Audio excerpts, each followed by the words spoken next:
ଆପଣ ବିଚାର କରନ୍ତୁ ସେ ଏଇ ବର୍ଷ କୋଉ ଅନୁଷ୍ଠାନ ରହିବା ଯୋଗ୍ୟ। ଆପଣ ଯଦି ଜଣେ କଳାକାର କହୁଛି ମୁଁ ଏ ବର୍ଷ ଘରେ ରହିବିନି, ମୁଁ ଯାତ୍ରା କରିବି, ମୁଁ ସୁସ୍ଥ ଅଛି, ଆପଣମାନେ ତୁରନ୍ତ ବିଚାର କରନ୍ତୁ ସେ ରହିବା କୋଉ ଅନୁଷ୍ଠାନ ରହିବ, ଆପଣ ତାକୁ କାହିଁ ବସୁଛନ୍ତି। ଫ୍ୟୁଚରରେ କୌଣସି ଆର୍ଟିଷ୍ଟଙ୍କର ଏଗ୍ରିମେଣ୍ଟ କରାଯିବ ନାହିଁ ଏବଂ ପରେ ଡିସାଇଡ୍ କରାଯିବ ପିୟୁଷ କୋଉ ପାର୍ଟିକି ଯିବ। ମୁଁ ଯଦି ଆସିବି କୁଆଡ଼େ ଯିବି ସେ ନିଷ୍ପତ୍ତିଟା ମାଲିକମାନେ ଦେବେ ନା।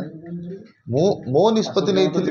ଦେଖନ୍ତୁ, ମୁଁ ଯେତେବେଳେ ସୂର୍ଯ୍ୟ ମନ୍ଦିରରେ ଥିଲି, ଗୋଟେ ପାର୍ଟି ଛାଡ଼ିବା ପାଇଁ ହେଲେ ଗୋଟେ ମାଲିକଙ୍କୁ ଭୁଲ ଦେବା ପାଇଁ ପଡ଼େ ଯେ ଆପଣଙ୍କର ଏଇ ଭୁଲ ପାଇଁ ମୁଁ ଆପଣଙ୍କ ଅନୁଷ୍ଠାନରେ ରହିବି ନାହିଁ, ଯେଉଁଟାକି ମୁଁ କାଳିଆ ବାବୁଙ୍କୁ ଦେଇପାରିଲି ନାହିଁ। ମୁଁ ଯେତେବେଳେ ସୂର୍ଯ୍ୟ ମନ୍ଦିରରେ ଥିଲି ମୁଁ କେବେ କାଳିଆ ବାବୁଙ୍କୁ ଗୋଟେ ଛୁଞ୍ଚି ପରିମାଣରେ ବି ଭୁଲ ଦେଇପାରିବି ନାହିଁ। ତାଙ୍କର କୌଣସି ମୋ ଛାଡ଼ିବା କେସ୍ରେ ତାଙ୍କର କୌଣସି ଭୁଲ ନାହିଁ। ମୋର ନିଜସ୍ୱ ଅଭିମାନ, ମୋର ନିଜସ୍ୱ କଥାକୁ ନେଇକି ମୁଁ ପାର୍ଟି ଛାଡ଼ିବା ପାଇଁ ଭାବିଲି।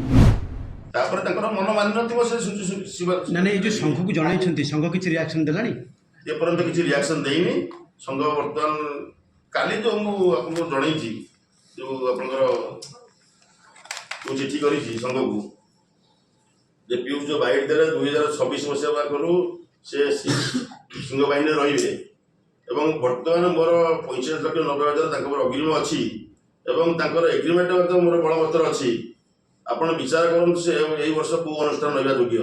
ଆପଣ ଯଦି ଜଣେ କଳାକାର କହୁଛି ମୁଁ ଏ ବର୍ଷ ଘରେ ରହିବିନି, ମୁଁ ଯାତ୍ରା କରିବି, ମୁଁ ସୁସ୍ଥ ଅଛି, ଆପଣମାନେ ତୁରନ୍ତ ବିଚାର କରନ୍ତୁ ସେ ରହିବା କୋଉ ଅନୁଷ୍ଠାନ ରହିବ, ଆପଣ ତାକୁ କାହିଁ ବସୁଛନ୍ତି। ତାକୁ କ'ଣ ଅନୁଷ୍ଠାନ ରହିବା ପାଇଁ ତାକୁ ସୁଯୋଗ ଦିଆଯାଉ।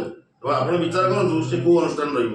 ଆଜ୍ଞା, ଯୋଉ ଆପଣଙ୍କୁ ଯେତେବେଳେ ପଇସା ଫେରିଆ ଗଲା, ଯେତେବେଳେ ପିୟୁଷ ବାବୁ ଆପଣ ଫେରେଇଲେ ଆଉ ମାଲିକ ସଂଘ ଥିଲେ, ଆପଣ ଯେତେବେଳେ ତାଙ୍କ ବାପା କହିଲେ ଯେ ସ୍ୱାସ୍ଥ୍ୟଗତ କାରଣରୁ ଗୋଟେ ବର୍ଷ ପାଇଁ ସେ ରେଷ୍ଟ ନେବ, ଆପଣ ସେ ସମୟରେ ଜଣାଇଥିଲେ କି ମାଲିକ ସଂଘକୁ ଯେ 26-27 ଯେତେବେଳେ ଯାତ୍ରା ଋତୁ ଆସିବ ସେତେବେଳେ ପିୟୁଷ ତ୍ରିପାଠୀ ମୋ ପାଖରେ ରହିବେ, କାହିଁକି ନା ଯେହେତୁ ମୋ ସହିତ ଏଗ୍ରିମେଣ୍ଟ କରିଛ। ଶୁଣନ୍ତୁ, ଆପଣ ଏ କଥାର ପିଓର କ୍ଲାରିଫିକେସନ ସେକ୍ରେଟାରୀ ପ୍ରେସିଡେଣ୍ଟ ଜଣେ ବୁଝିବେ।